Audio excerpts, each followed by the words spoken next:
Every civilization knew this truth, and every ruler feared it. Because once you remember it, you can't be controlled. You see, the most dangerous thing in the world is not a weapon, not an army, not even the collapse of an empire. It's a human being who knows who they really are. Because the moment you remember, fear loses its grip. Guilt and the approval of others, just noise in the background. That's why, for thousands of years, this truth was hidden. Not lost, not forgotten by accident, but buried deep in symbols, rituals, and whispers that only the prepared could decode. They called it forbidden, not because it harmed, but because it freed, and a free mind, a free soul, is the one thing those in power can't control. In the next moments, I'm not here to give you more ideas to believe in. I'm here to help you remember, to strip away every story that was placed on you until you're standing in the raw, unshakable center of yourself. So listen carefully, because what you're about to hear, and once you hear it, truly hear it, you can never unhear it again. Somewhere deep inside you, there's an echo. You've felt it before. A strange pull in moments you couldn't explain. It's not a memory from this life. It's older, much older. You've heard it in the quiet between your thoughts, in the stillness right before sleep. It's been calling you your entire life. But here's the problem. The world taught you to ignore it. From the moment you took your first breath, you were given a name, an identity, a set of rules. They told you who to be, what to want, what's possible, and what's not. And you believed them because you didn't know you had a choice. Layer after layer, the truth of who you are was covered with other people's fears, other people's limitations, other people's lies.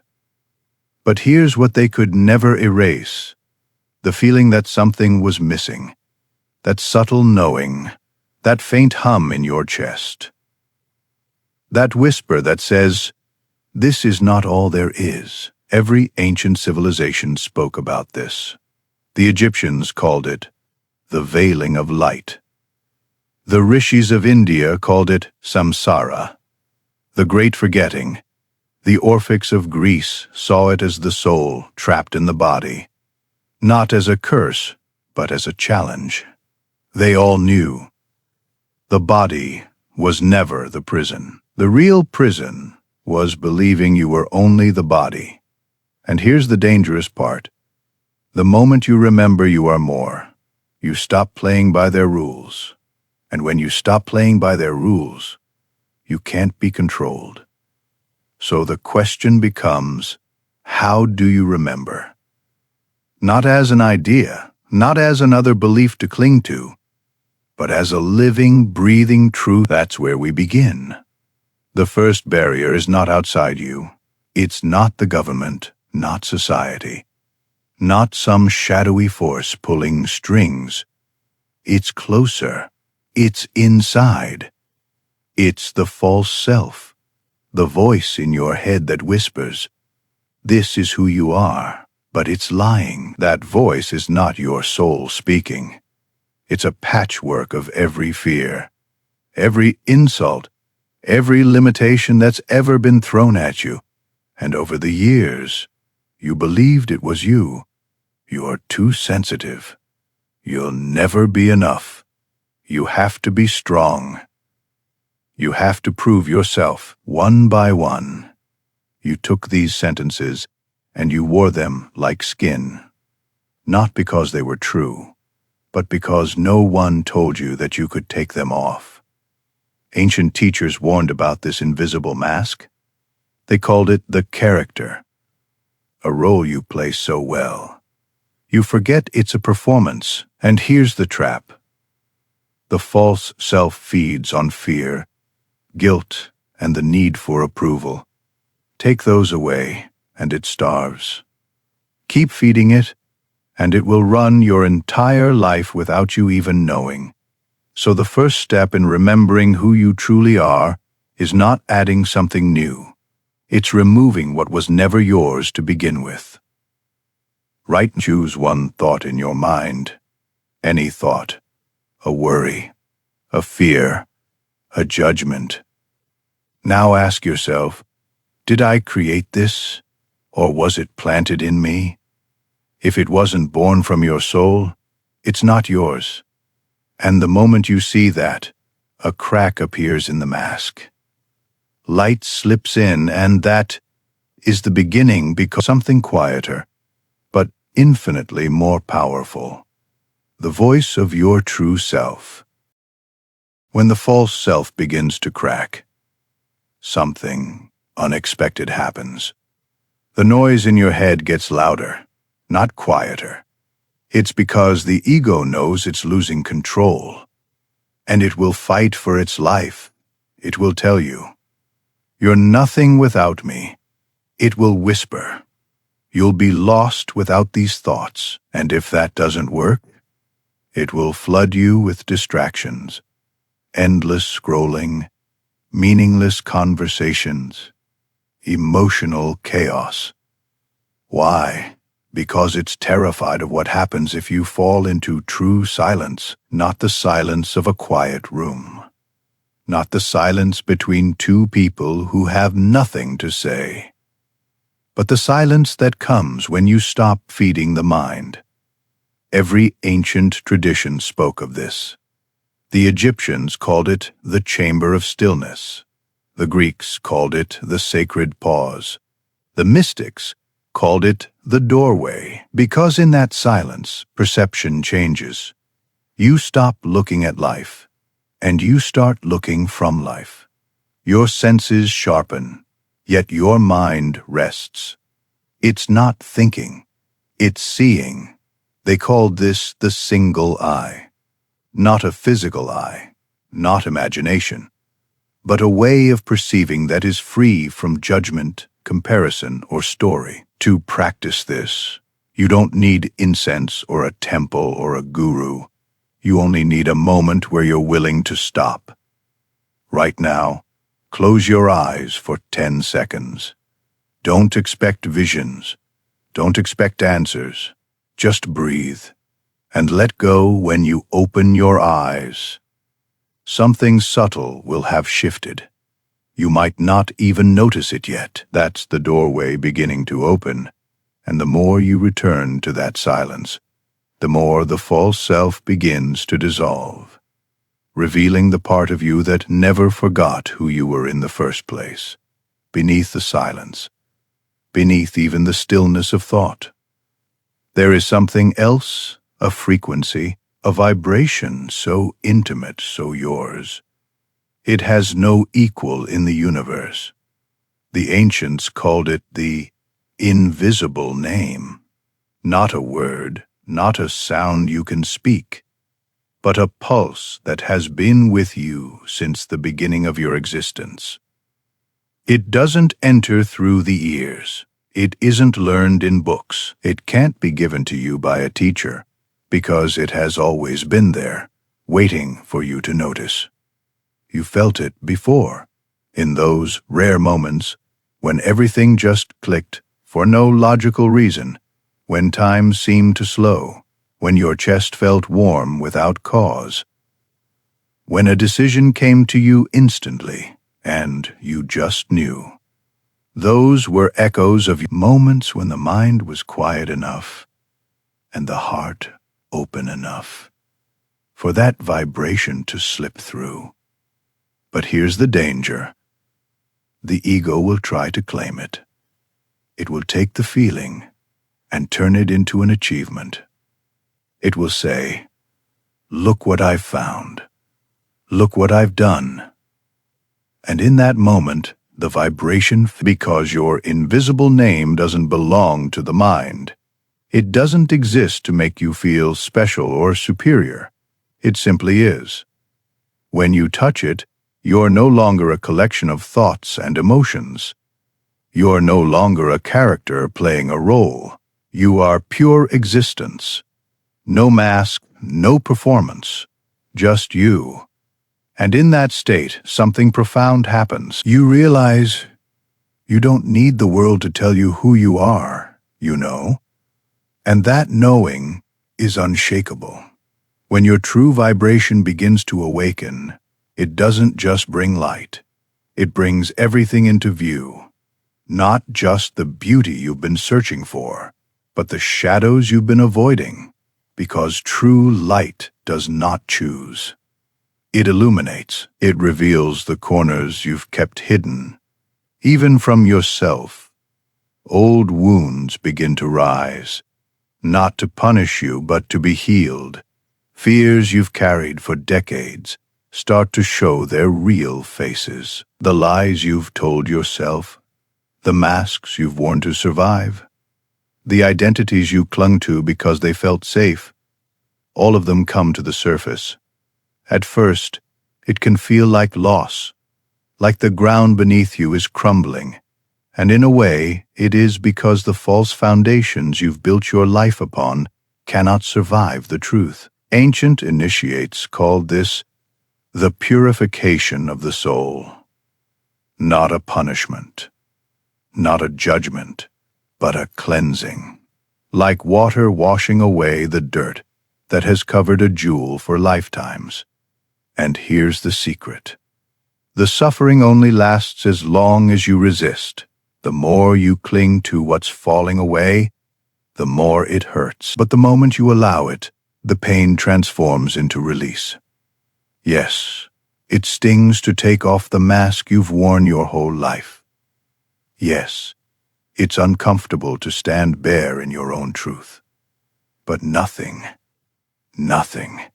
is heavier than the weight of living a life that isn't yours. When you stop running from what you see in the light, you begin to into the shadows lose their power. The wounds stop defining you, and the truth, the real truth, becomes the only thing that matters. There comes a moment, after the cleansing, after the masks have fallen, when something inside you quietly steps forward. It's the soul, not the part of you that reacts, not the part of you that measures worth by what others think, but the part that has been watching your entire life, waiting for you to remember. When the soul takes the lead, the mind begins to, it no longer clings to old stories. It listens. The ego, once loud and restless, grows quiet. Not because it's been destroyed, but because it finally understands it's not in charge anymore. And this is where life changes. You stop being pushed and pulled by fear, by desire, by the endless noise of the world. It's not sleep. It's not meditation. It's presence so deep, it feels like the air itself is listening to you. In this state, time moves differently. You notice details others miss. Your emotions still exist, but they no longer control you. They move through you like wind through an open window. Decisions become clear without the heaviness of overthinking. The chaos of the world may still swirl around you, but inside there is a still point that nothing can shake. And here's the part that surprises most people. This doesn't make you detached from life. It makes you more alive than you've ever been, because you're no longer living on autopilot. You're no longer playing the character. You're finally here. It's one thing to awaken in silence. It's another to stay awake in the noise. Anyone can feel peaceful on a quiet mountain. But the true test is holding that same peace in the middle of chaos. The ancients knew this. They taught that the real alchemist is not the one who hides from life, but the one who walks through it, untouched by its illusions. You will notice it the first time it happens. You'll be in traffic, or standing in a crowded room, or sitting at a table where the conversation is meaningless noise. And yet, somewhere inside, you'll feel not because you're ignoring the world, but because you're seeing through it. This is the art of living awake in a sleeping world. It's choosing what you allow into your mind, what you feed your heart, what you give your energy to. It's practicing active silence, not running away from life, but carrying stillness with you everywhere you go. It's making conscious choices, not reacting out of habit, but responding from alignment. It's guarding the garden of your mind, so weeds of fear and distraction cannot take root. Because here's the truth. The forgetting doesn't just happen once in your life. It happens every day, every time you get lost in the noise, every time you hand your attention to something that drains you. And so, living awake is not a single event. It's a constant return, 1,000 quiet choices, a discipline of the soul. And if you hold to it long enough, something incredible happens. Your awakening stops being a fleeting moment and becomes the ground you walk on. There comes a point, after the silence, after the awakening, after the 1,000 small choices, when you realize you're not searching anymore, not because you've found something new, but because you've remembered something ancient. The journey you thought was about becoming was always about returning, not to a place, not to a time, but to the source that has been with you. It has always existed, whole, complete, unbroken. The forgetting was never about losing yourself. It was about being layered in masks, in fears, in other people's truths. And the return is simply peeling it all away. When you reach this place, you stop needing the world's approval. You stop chasing validation. You stop asking for permission, and that is enough. The love you were seeking, you already are. The peace you've been chasing has been waiting in your chest the whole time. The wisdom you wanted others to give you was written into your being before you ever arrived here. This is the moment the ancients called coming home. A home with no walls, no doors, because it was never outside. And here's the most beautiful part. Once you arrive here, you realize you never truly left. When you've returned home, the journey doesn't end. It changes. Now the work is not to find, but to remain. To live from this place, no matter where you are, no matter what happens. The world will still try to pull you back into the old game. People will still project their fears onto you. Circumstances will still test your patience. But this center is quiet. But it's not fragile. It's soft. But it's not weak. It is a stillness so deep. Nothing can disturb it unless you invite it in. You can walk into the storm now, and the storm won't walk into you. You can sit in the noise and remain untouched by it. You can feel the heat of conflict and still move like water. This is what the ancients meant when they spoke of being in the world, but not of it. It's not escape. It's mastery. And here's the secret. It's not about control. Control belongs to the mind. Presence belongs to the soul. When you live here, your words, your actions ripple further than you can see. Your energy becomes the teaching, even without you trying to teach. People will ask, "What's different about you?" And you'll smile, because you know it's not something they can take, or copy, or steal. It's simply you. Unshaken, this is the unshakable presence. Not something you put on, but something you perform. Once the presence is lit within you, it becomes a flame. Not a raging fire that burns out quickly, but a steady light, warm, constant, alive. And like any flame, it must be protected, not with fear, not with walls, but with awareness.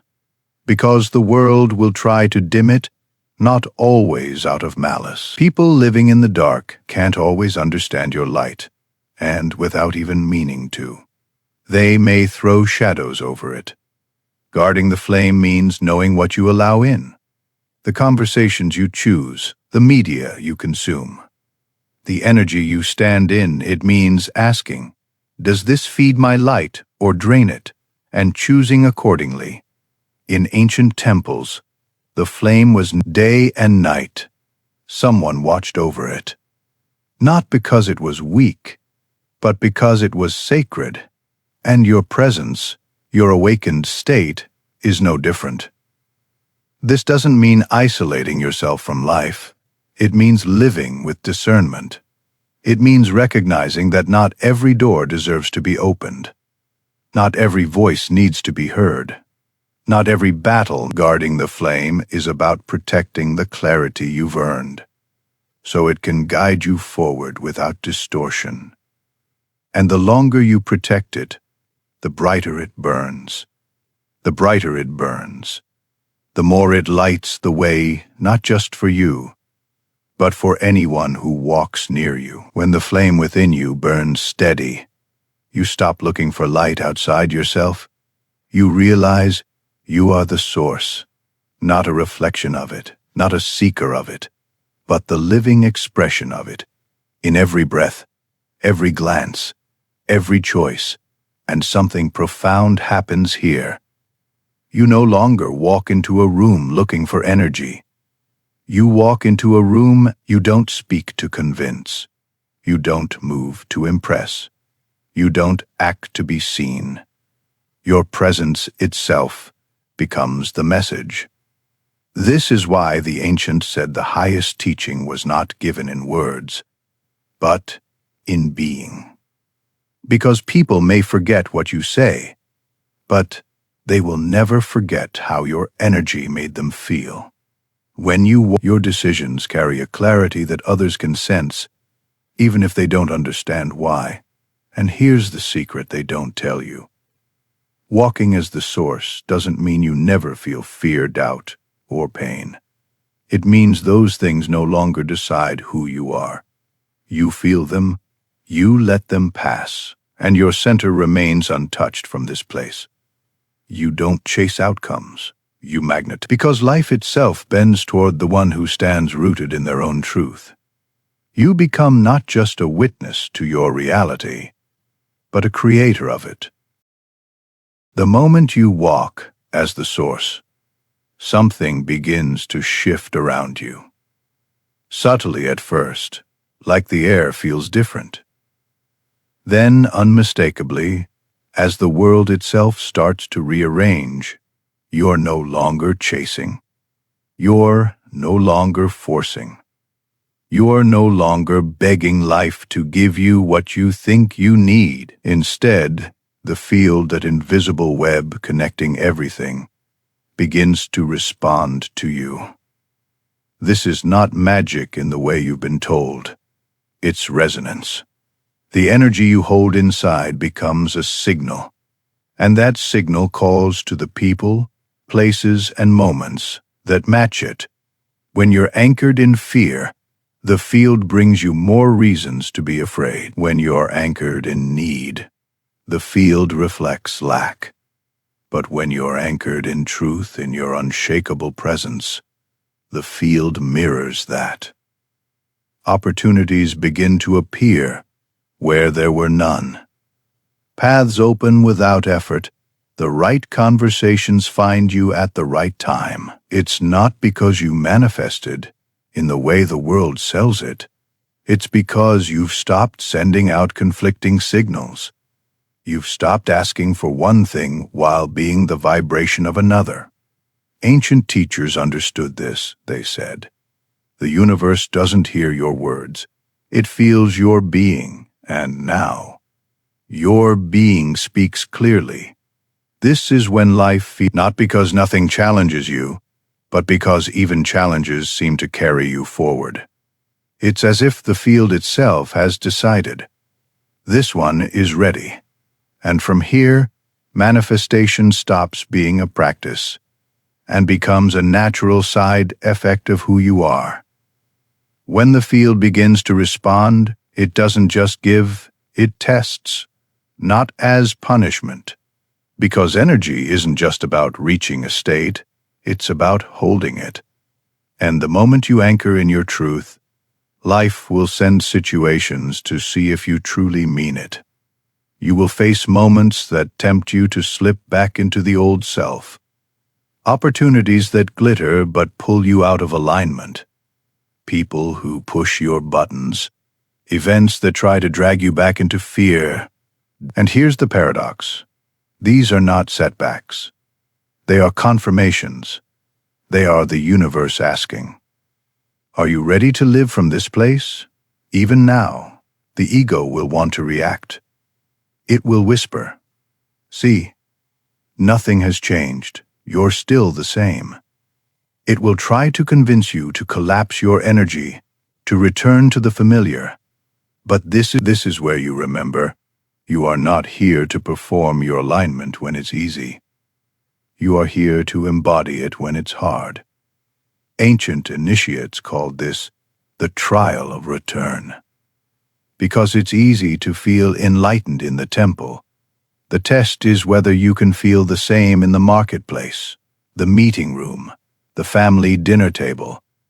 The field listens to your stability. When you stay rooted, even as storms pass over you, the signal you send becomes unshakable, and the stronger the signal, the faster life organizes itself around it. This is not about perfection. It's about consistency. Every time you hold the frequency when you could have dropped it, you prove to yourself and to the field that you're no longer a visitor to this state. You live here now. There is a moment, and you might not even notice it when it comes. When the old self simply stops fighting, it doesn't happen with a dramatic crash. It doesn't scream as it leaves. It just fades. One day, you realize you're no longer replaying the same fears in your head, the same situations that once triggered you. Now feels strangely neutral. The voice that once shouted in your mind, you can't, you're not ready, you're not enough, has grown faint, like an echo in another room. This is the quiet death of the false self, not destruction, but surrender. It's the moment the part of you that lived on survival finally trusts that it no longer needs to protect you from your own power. It bows its head and steps aside. And when that happens, you notice something new. There's more space inside you. Breathing feels easier. Your body feels lighter. Your mind no longer races to explain or defend. The ancient teachers said, when the old self dies, the new self is not born. It's revealed because the truth of you was always here, waiting beneath the noise, beneath the layers, beneath the roles you played. This is where living becomes natural. You don't have to think about alignment. You are alignment. You don't have to remind yourself to stay in presence. Presence is where you wake up each day, and from here, life begins to feel less like something you are controlling, and more like something you are dancing with. When you stop leaving the flow, when presence becomes your default, something extraordinary happens. You stop chasing. You start attracting. Not in the way they sell in books or seminars, but in a way that feels almost unfair in its simplicity. Because the truth is, you're not making things come to you. You're simply holding a frequency so clear, so steady, that anything matching it has no choice but to find you. This is magnetism, and it's not about trying to be impressive. It's about being authentic. You'll notice people begin to approach you differently. Some will feel drawn to your calm like it's a safe harbor. Others will be inspired just by how you move through the world. Opportunities, the kind you used to fight for, will appear without you chasing them. Why? Because the field responds to stability, and now you are stable. Not rigid, not stubborn, but anchored, unshaken by the noise. Ancient mystics describe this as the still point that moves all things. From this still point, your actions carry more power. Your words land deeper. Your presence alone opens doors that used to stay shut. And here's the part most people miss. Magnetism is not about getting. It's about matching. The more you embody your truth, the more life brings you experiences that mirror it back to you. At this stage, your energy is not just influencing your own reality, it's influencing the space around you. You walk into a room, and without trying, you shift it, you speak, and the air seems to listen. Not because you're louder. There comes a point when you begin to notice something undeniable. Everything around you is speaking to you. Not in words, in reflections. The people you meet, the opportunities that appear, even the challenges that cross your path, all of them are mirrors. When your inner state is clear, the reflections are harmonious. When your inner state wavers, the reflections become distorted. Not as punishment, but as feedback. The field is always showing you where you are. It's not hiding the truth. It's placing it right in front of you, moment by moment. If you see beauty, connection, and flow in your life, it's because you're holding beauty, connection. If you see chaos, resistance, and scarcity, it's because some part of you is still vibrating there. This awareness changes everything. You stop blaming circumstances. You stop chasing external fixes. You start asking, what is this moment showing me about me? The ancients called this the mirror of reality. They understood that the outer world is not a separate place. It's a projection of the inner. Shift the inside, and the outside must follow. And here's the power in this. When life sends you a reflection you don't like, you don't have to fight the reflection. You change the source. You adjust the signal. You tune the frequency until what comes back matches what you truly are. From here, life becomes less about controlling the mirror and more about refining the light you project into it. Because the mirror can only show you. You understand that the world is your mirror. The question becomes simple. What signal am I sending? Because every thought, every emotion, every subtle feeling you carry radiates. And the field doesn't respond to the words you speak. It responds to the frequency you hold. If your frequency is scattered, your results will be scattered. If your frequency is pure, your reality will reflect that purity. Refining the signal begins with awareness. Noticing the moments when your energy drops, when fear creeps back in, when doubt colors your choices. The goal is not to force yourself to be positive all the time. That's just another mask. The goal is to be clear, to hold the vibration of truth, even when the surface of life is moving wildly. Ancient initiates practice this through 3 disciplines. Presence, staying rooted in the moment, so your energy isn't scattered across the past or future. Purity, keeping your intentions free from hidden fear or manipulation. Alignment, acting in ways that match the state you wish to live in. Every time you catch yourself slipping into the old frequency, you pause, you breathe, you bring yourself back. And over time, this return becomes faster. The dips get shorter. The clarity lasts longer. Eventually, you no longer try to hold the signal. You are the signal, and your reality has no choice but to echo it back. When your signal becomes clear, it doesn't just shape your reality, it shapes every reality you touch. Your presence becomes a frequency in the room. You won't always see it, but you'll feel it. Others will feel it. The anxious person will start to breathe slower when they stand near you. The scattered conversation will suddenly find opportunities that were locked will begin to open, not because of what you do, but because of what you are. Ancient mystics spoke of this as changing the water by stepping into it. You don't stir it, you don't fight it. You simply enter, and everything begins to shift. This ripple effect is not about control.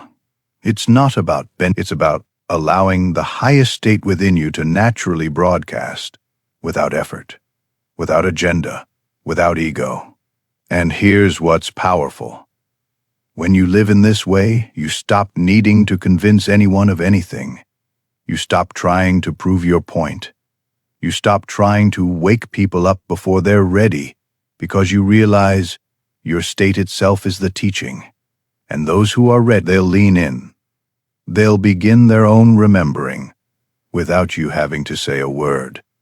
And every time this happens, the ripple grows. Not because you push it, but because truth expands naturally when it's embodied. But the real measure of mastery is how you hold the flame when the storm returns. Because storms will come, unexpected changes, old patterns disguised as new challenges. People projecting their fears onto you. The temptation will be to tighten your grip, to protect yourself by shrinking back into the old ways. The mind will whisper, "See, it's safer there. Go back," but you know better now. Holding the flame doesn't mean ignoring the chaos. It means letting the chaos move around you without entering you. It's standing rooted when the winds scream in your face. It's remembering that no matter how dark the clouds, the flame inside is untouched. Ancient initiates trained for this moment. They would step into deliberately uncomfortable situations, not to suffer, but to practice holding their center when everything outside tried to shake it. You can do the same, not by seeking pain, but by meeting life as it is without surrendering your state. Traffic becomes training. Conflict becomes practice. Delays become invitations to breathe deep, because every time you hold the flame through the storm, you prove to yourself that your peace isn't fragile. It's unshakable, and unshakable peace is the kind the world can't take from you. Awakening is not a one-way road. It's a circle, a rhythm, a return. You will rise into clarity. You will dip into forgetting. And you will rise again, each time a little clearer, a little deeper. This is not failure. This is the nature of the path. The ancients knew it well. They called it the spiral of becoming, because even when you find yourself back where you started, you are not the same. The ego wants a straight line. It wants to arrive and never have to work again. But the soul thrives in the cycle, because with every return, more layers fall away. With every return, you see with new eyes. There will be seasons when you feel expanded beyond measure. There will be seasons when you feel like you've lost it all. Both. The expansion teaches you what's possible. The contraction teaches you where you're still holding on. When you understand this, you stop fearing the dips. You stop making them mean you've lost your way. Instead, you use them. You listen to what they're showing you. You let them strip away what can't come with you into the next rise, because each time you return, you're not starting over. You're stepping into a higher octave of yourself. And this eternal return is the true heartbeat of the awakened life. There comes a point on this path when you realize you're no longer walking it just for yourself. The clarity you've earned, the presence you've anchored, the truth you've remembered. It begins to spill over without even trying. You become a beacon. Not the kind that shouts for attention, but the kind that quietly lights the way. Some will notice, some won't. But for the ones who are ready, your existence will be the invitation they've been waiting for. This is when you become a keeper of the way, not a preacher, not an authority, but a living example. The ancients understood this responsibility. They didn't guard wisdom to keep it from the world. They guarded it so that when it was shared in the right season to the right hearts. Being a keeper means you embody the path so fully that your very presence teaches more than your words ever could. It means you live the principles, even when no one is watching. It means you protect the flame within you, not out of fear, but out of respect.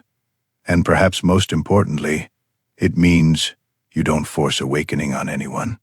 You walk your truth and let your vibration call those who are ready to walk their own.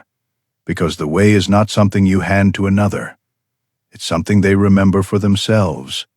And when they do, they too become keepers. Take a breath right now. Not the shallow breath of a distracted mind, but the deep, steady breath of someone who has come home. Feel it? The stillness that was always here. The flame that never went out. The truth that never left you, no matter how far you wandered. You've walked through the noise. You've faced the masks. You've remembered the name only your soul can hear. And now, you stand in the place where all seeking ends. This is not the end of your journey. It's the beginning of the life you came here to live. Not a life built from fear. Not a life shaped by other people's rules, but a life that moves in perfect rhythm with the truth of who you are. So hear me now, and hear yourself within these words. You are not behind. You are the still point in the center of all movement. You are the flame that lights its own path. You are the signal the field has been waiting for. From this moment forward, you walk as the source, you move as the magnet, you live as the truth, and nothing, no storm, no shadow, no voice of doubt, it has always been yours. And now, you remember. Take one more breath. Step forward. The path is open, and you are ready.